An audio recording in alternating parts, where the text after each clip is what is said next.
तो इस प्रकार माता भरत जी की रक्षा करती है। अब इसी वंश में आगे जाकर गया नामक राजा हुए। ये विष्णु भगवान के बहुत बड़े भक्त थे। अब एक बार शिकार खेलने जाते हैं तो गलती से हिरण के धोखे में मारा हुआ तीर एक ब्राह्मण को लग जाता है। तो वो मरते मरते श्राप देते हुए जाते हैं कि तुम राजा हो पर कार्य तुमने असुरों वाले किए हैं, तो मैं श्राप देता हूं तुम असुर योनि को ही प्राप्त हो जाओ। श्राप मिलते ही गयासुर का शरीर 5 कोस तक फैल गया।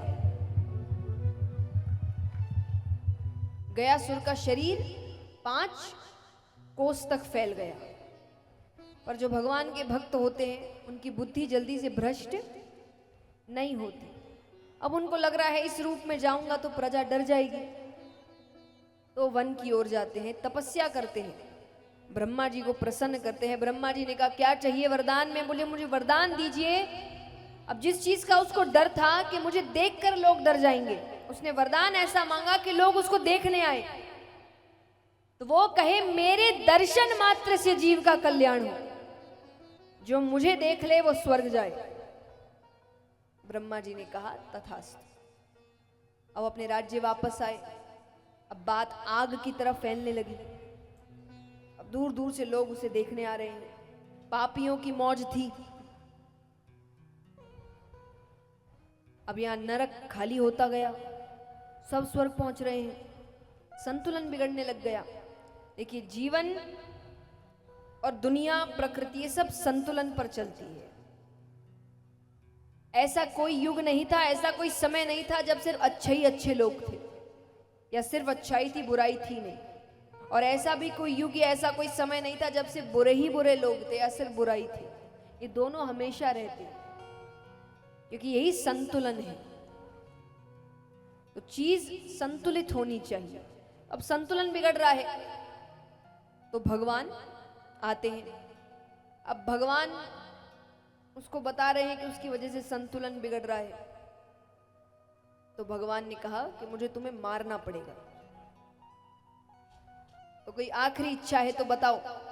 उसने कहा एक नहीं 2 इच्छाएं हैं, और अगर दोनों पूरी कर दी आपको मारने की जरूरत नहीं, मैं अपने प्राणों का दान दे दूंगा, यानी मैं अपने प्राण खुद त्याग दूंगा। तो उसने क्या वरदान मांगा? वो कहे भगवान ने जो पहली लीला करी थी, भगवान ने कोशिश करी थी, क्योंकि उसका शरीर 5 कोस तक फैला हुआ, उस पर एक यज्ञ करने की, कि उसी के बहाने उसकी मृत्यु हो जाए, पर हुई नहीं। तो वो कहे इस यज्ञ को करते वक्त जितने देवी देवता मुझ में निवास कर रहे हैं, क्योंकि जब आप कोई मंगल कार्य करते हो उस स्थान पर देवी देवता आते हैं, तो वो कहे कि इस यज्ञ को करते हुए जितने देवी देवता मुझ में निवास कर रहे हैं वो जब तक सूरज चांद रहेंगे मुझ में निवास करेंगे। भगवान ने कहा ठीक है।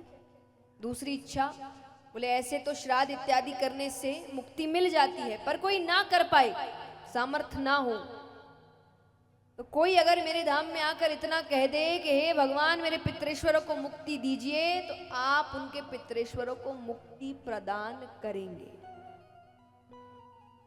भगवान ने कहा तथास्तु। इसीलिए गया जी की इतनी महिमा है, उस स्थान को वरदान प्राप्त है। अब उसने अपने प्राणों का दान दिया। दान कोई भी हो बहुत महत्व रखता है।